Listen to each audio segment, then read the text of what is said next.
આની અંદર સૌથી પહેલાં છે ethyl benzene. Okay, ethyl benzene. તો આમ નામ પરથી આપણને યાદ આવી જવું જોઈએ કે આની અંદર આપણે શું કરવાનું છે આગળ. તો સૌથી પહેલાં તો આવો બોન્ડ દોરી લેવાનો, એમાં ઇથાઇલનું CH2CH3 લખી દેવાનું, એનું થશે ઓક્સિડેશન. ઓકે, એટલે કે KMnO4 આવશે ને KOH આવશે. એનાથી શું થશે તો કે COOK બની જશે. અને એનું યાદ રાખવાનું કે એનું નામ શું છે. ઓકે, તો COOK બની જશે. એનું આગળ H2SO4માં આપણે પ્રક્રિયા કરીશું તો Kની જગ્યાએ આવી જશે H. આ બની ગયો બેન્ઝોઇક એસિડ. ઓકે, મતલબ કે ઇથાઇલ અને બેન્ઝીનની આપણે પ્રક્રિયા કરીશું તો મળશે શું આપણને? Benzoic acid. હવે છે બેન્ઝોઇક એનહાઇડ્રાઇડ.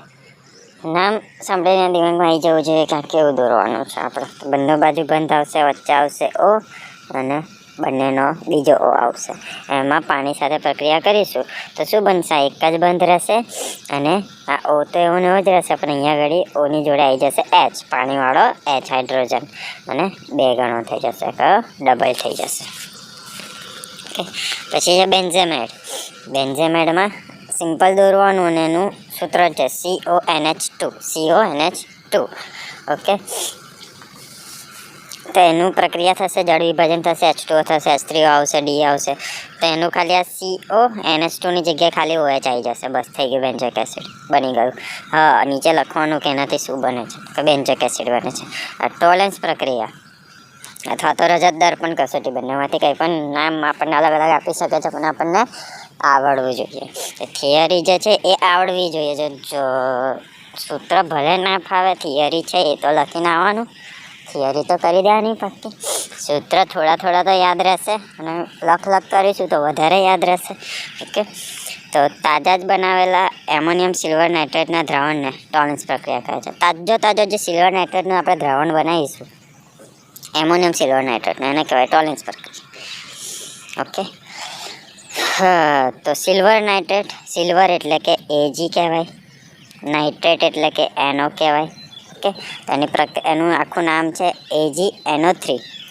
એમાં એમોનિયમ એટલે કે NH4OH એડ કરીશું તો એની જે પ્રક્રિયા થશે, ઓકે, એમાંથી NH4 જતો રહેશે અને NO3 જતું રહેશે. તો રહેશે શું? Ag અને OH. Ag અને OH રહ્યું. ઓકે, એની આગળ બીજી પ્રક્રિયા થશે, એમાં 2 NH4 આવશે અને OH પણ આવશે અને H2O જતું રહેશે. તો Ag એવું ને એવું લખ્યું. ઓકે, પછી આ OH જતું રહેશે, IUOH. તો IUOH નીકળી ગયું. ઓકે, તો રહ્યું શું? આ NH4 રહ્યું. તો NH4માંથી એક H તો ગતું રહ્યું.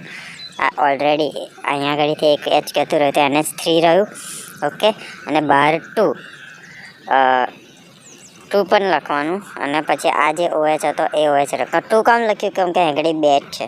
જો આગળ આ 2 છે ને એટલે આગળ 2 લખ્યું. પછી આ OH રહ્યું, એ OH બહાર આવી જશે. બરાબર છે.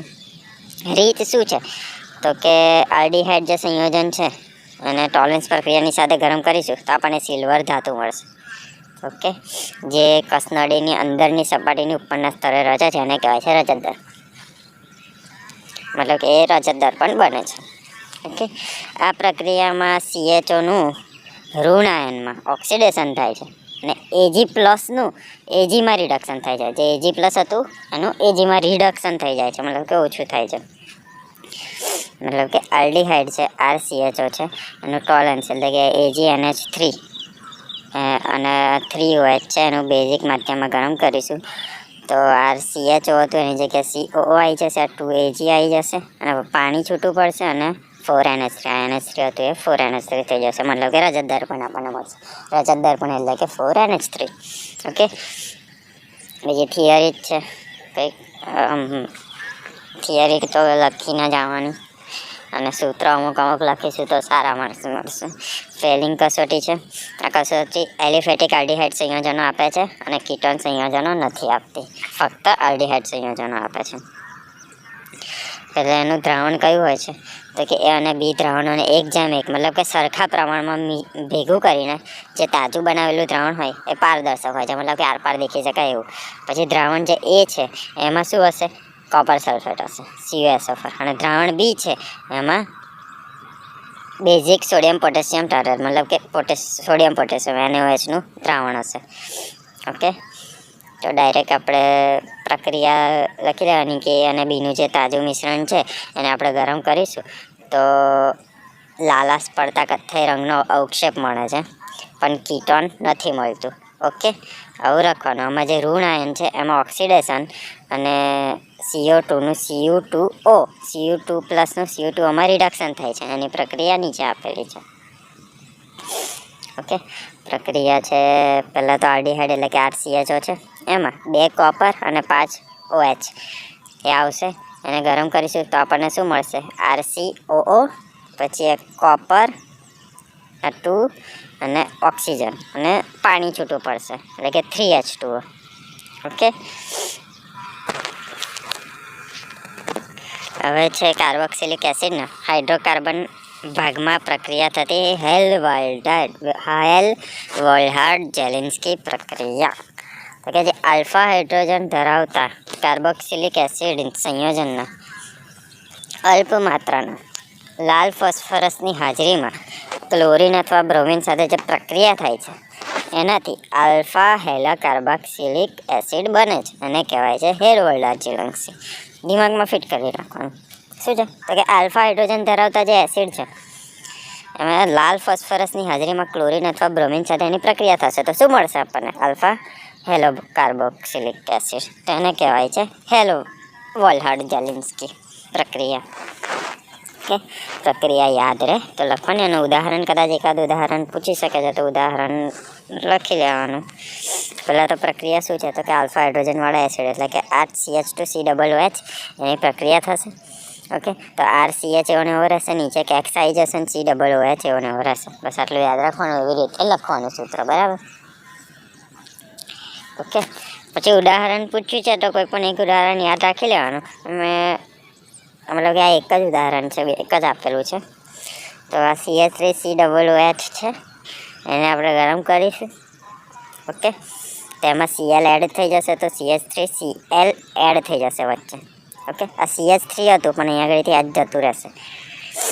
H અને Cl જતું રહેશે. અહીંયા આગળ 2 Cl હતા તો એક Cl જતું રહ્યું તો એક Cl રહ્યું તે આપણે અહીંયા આગળ લખ્યો. અહીંયા આગળથી એક H જતો રહેશે તો 3ની જગ્યાએ 2 લખી દીધું. બરાબર? પછી આગળ બીજી પ્રક્રિયા થશે. પાછું HCl જતું રહેશે અને બીજા 2 Cl આવશે. ઓકે, તો મતલબ કે અહીંયા આગળ ઓલરેડી એક Cl હતો ને અહીંયા આગળથી એક H ગયો, મતલબ કે ના અહીંયા આગળથી એક Cl ગયો તો અહીંયા આગળ 2ની જગ્યાએ એક જ Cl રહ્યો. એ Cl અહીંયા આગળ આવશે તો ઓલરેડી એક Cl હતો તો અહીંયા આગળ 2 Cl થઈ જશે. બરાબર? અને એક હાઇડ્રોજન જતો રહેશે તો આ CH2 નું CH થઈ જશે. બીજું એવું ને એવું બીજી આગળ બીજી પ્રક્રિયા કરીશું તેમાં પાછું Cl2 આવશે. તો Cl2 આવશે ને HCl જતું રહેશે. મતલબ કે આ Cl2માંથી એક ક્લોરીન નીકળી જશે તો 2ની જગ્યાએ એક જ આવશે. તો અહીંયા આગળ ઓલરેડી 2 હતા તો 2ની જગ્યાએ એક વધારાનું આવશે એટલે કે Cl3 થઈ જશે. અને અહીંયા આગળથી H જતો રહેશે તો આ H નીકળી જશે તો C એકલો રહ્યો અને બીજું એવું ને એવું. ઓકે, તો આવી રીતે દિમાગ લગાવીને થોડું થોડું યાદ રાખવાનું તો બધું યાદ રહી જાય. પછી આ ઉપયોગ ને એવું બધું છે તો બધી થિયરી છે કરી લેવાની. ઓકે, પછી આ સમીકરણો છે કદાચ મેં અલગ અલગ એમાં બતાવીશ. આ સમીકરણો છે ને અલગ ચોપડામાં લખીને કદાચ કરીશ. કેનિઝારો પ્રક્રિયા છે એના ઉદાહરણો છે. ઓકે, એ કદાચ બીજામાં લખીને કરાવ તો કરાવું, બાકી યાદ રાખી લેવાનું. ઓકે.